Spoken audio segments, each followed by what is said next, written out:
cerebro va a aguantar mucho menos. Si tengo una deshidratación, mi cerebro va a aguantar mucho menos. La tensión es muy importante también. Así como antes os conté que la tensión era un enemigo a batir, un problema principal que nos conducía al ictus y a la demencia, en el momento en que una arteria se cierra, el cerebro reclama sangre. ¿Y cómo consigue sangre? Aumentando la presión. Aumentando la presión se consigue que la sangre suba. Si los médicos decimos, hostia, qué tensión más alta, vamos a controlar esto, bajamos la tensión y el paciente se viene abajo, claudica. Todo esto lo hemos estado aprendiendo con los años. Y gracias a todas estas medidas, por ejemplo el azúcar, que es muy importante también, gracias a todas estas medidas conseguimos optimizar la vida del cerebro y conseguir que aguante más tiempo.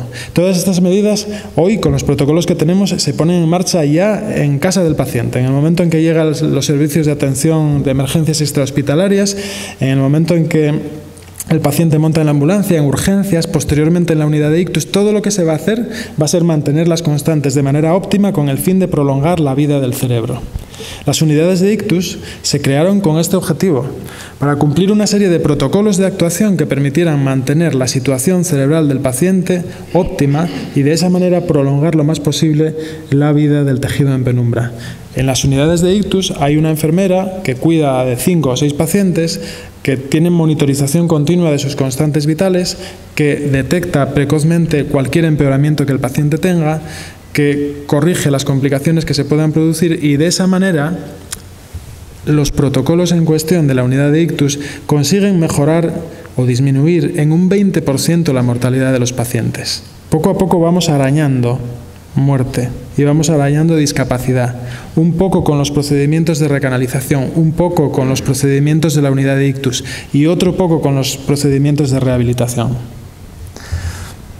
Bien, al final lo que hay que tener en cuenta es que cuando estamos tratando al ictus no hay ningún héroe, no hay héroes aquí. Lo que hay es una cadena de cuidados emergentes, un montón de gente que debe intervenir y cada uno debe hacer su trabajo, y si uno de ellos no hace su trabajo, entonces la cadena fracasa, se viene abajo y el paciente no llega. La cadena empieza en casa. La población debe estar informada e identificar los síntomas que son expresivos de un ictus con el fin de poder activar a los servicios de emergencias extrahospitalarias. Los servicios de emergencias extrahospitalarias deben saber qué hacer con el paciente, deben saber identificar la enfermedad, deben saber a qué hospital lo tienen que llevar, que tenga dispositivos específicos implantados que permitan abrir la arteria lo antes posible. En urgencias todo se debe hacer rápido. El paciente no puede esperar 8 horas en la sala de espera, tiene que ir con la máxima prioridad. Y los radiólogos tienen que estar disponibles porque son ellos los que van a poner en marcha un procedimiento que enseguida os enseñaré, que ha supuesto la mayor revolución de los últimos años. Bien, en Asturias, y os lo puedo decir ahora, tenemos un sistema de emergencias extrahospitalarias muy eficaz, con un protocolo de código ictus muy eficaz, de manera que se tienen en cuenta 2 factores muy importantes. El primer factor es la proximidad, es decir, el paciente debe ser llevado al hospital que esté más cerca, que tenga posibilidad de tratarlo.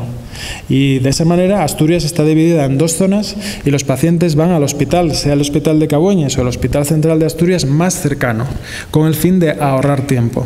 Pero hay un segundo factor que hay que introducir en la ecuación y es la gravedad.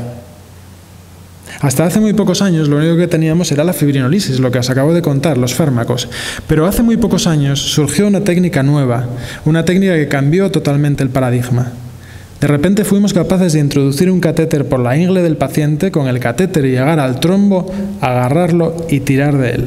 Y de esa manera, esos porcentajes que os di antes de mejoría de un 30% saltaron por los aires. Y la arteria ya no se recanaliza con una probabilidad del 30%, se recanaliza con una probabilidad del 90%. Y son los pacientes graves los que más se benefician. Por tanto, el segundo criterio que se utilizará a nivel de las emergencias extrahospitalarias será cómo de grave está el paciente, porque si está muy grave debe venir a este hospital, que será donde se pongan en marcha estos mecanismos que os acabo de contar y que permitirán mejorar a los pacientes graves. De manera que si tenemos un paciente con diagnóstico clínico de ictus agudo, de menos de 4 horas y media de evolución y de 18 a 85 años, entrará en el protocolo de código ictus.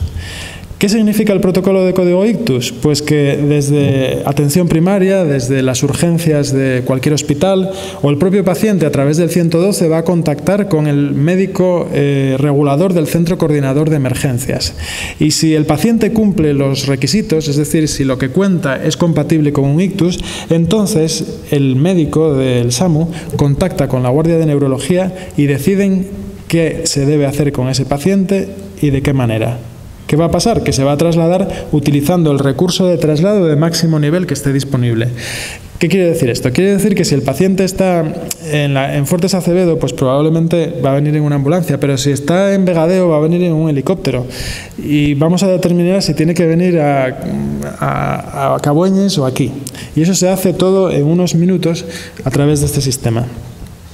De manera que todo esto, como os digo, está bien coordinado y lo que se va a hacer una vez que se recoge al paciente en su domicilio va a ser poner en marcha los protocolos que permiten que el corazón esté bien, la oxigenación sea óptima, no haya problemas de hidratación, la tensión esté donde tiene que estar y el paciente se traslade rápidamente. Los del SAMU consideran una afrenta propia que se tarde más de 30 minutos en completar el protocolo, así que suelen hacerlo menos. Bien, en urgencias el paciente se va a ubicar en un lugar donde están los pacientes graves, que son los que tienen que ser atendidos de manera permanente. Se van a evaluar si cumple los criterios adecuados para ser tratado y se van a determinar siempre, esto está en cada paso, todas sus constantes vitales con el fin de tirar por ese tejido en penumbra y hacer que dure lo que tiene que durar.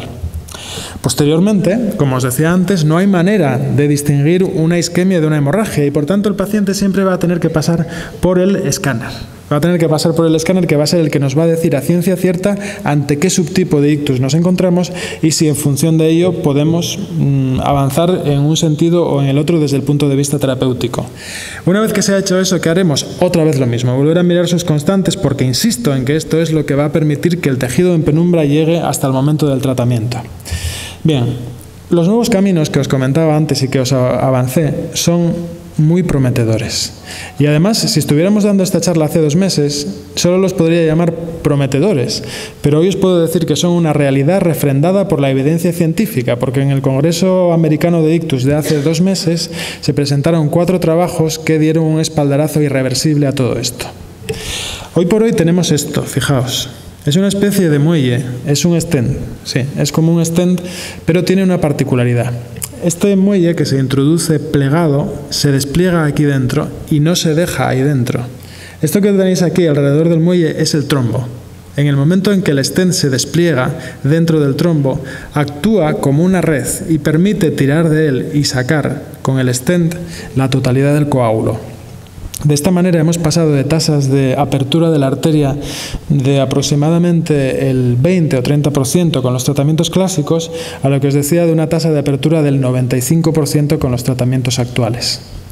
Para llegar a esto hemos necesitado nuevos métodos de imagen y hoy, por ejemplo, nosotros podemos ante un paciente determinado saber si esa persona tiene mucho o poco tejido salvable. Es decir, estamos a punto de sacarnos de encima el otro problema que teníamos, que era el tiempo. Ya no vamos a hacer un tratamiento basado en el tiempo, vamos a hacer un tratamiento basado en la situación del tejido del paciente que tenemos delante. Gracias a la resonancia, esto que veis aquí es una resonancia de difusión. Es el paciente de antes, el que tuvo la obstrucción de la arteria cerebral media y que se quedó con una afasia y con una hemiplegia. En el momento en que llegó a urgencias hicieron esta prueba y pudieron ver exactamente cuánto tejido estaba irreversiblemente dañado. E hicieron esta prueba y pudieron ver cuánto tejido estaba en riesgo.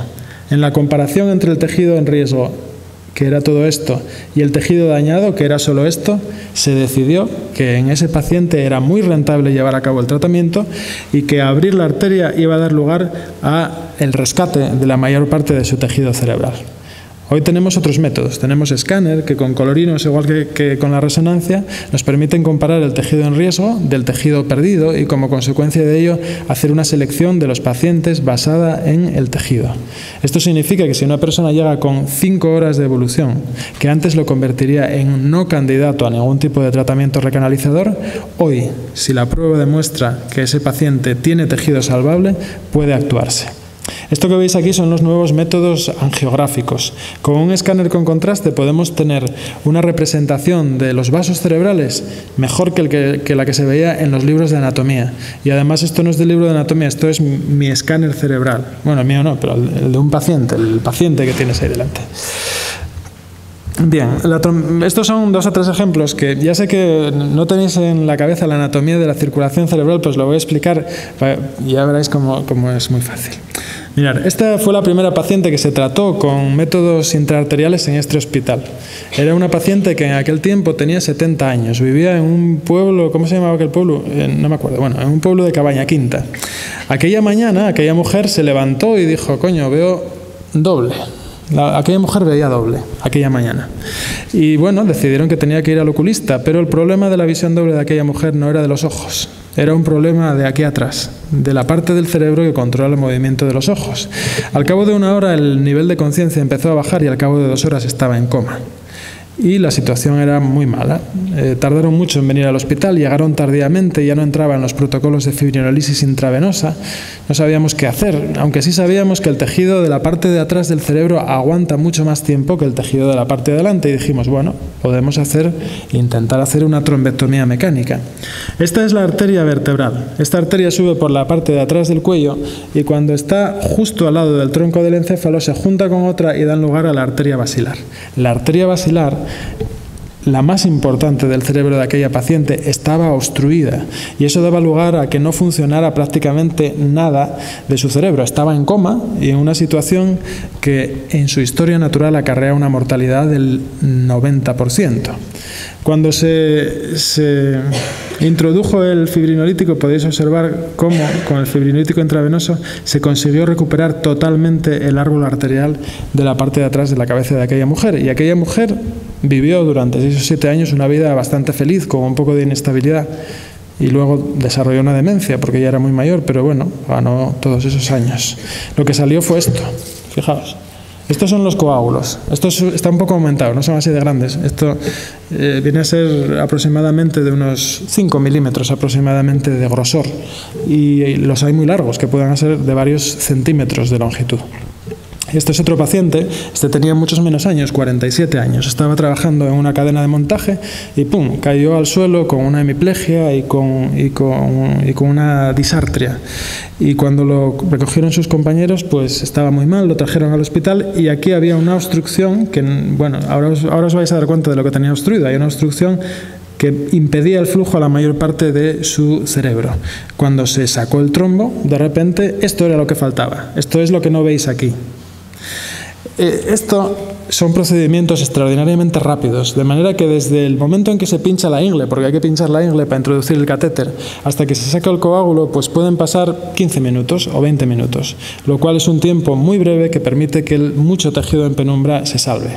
Esto es otro coágulo, era un coágulo más blando que el que veíais en el anterior, y que esta porquería minúscula, que ya os digo que mide 5 milímetros, pone en peligro la vida de una persona o lo convierte en un discapacitado para siempre si no somos capaces de solucionarlo. Así que esto es básicamente lo que os quería contar. Agradezco la atención y recomiendo el libro infantil que veis aquí, que se llama La coleccionista de palabras, que os va a gustar mucho a los logopedas. Y además tiene unos dibujos muy chulos. Pues nada, gracias.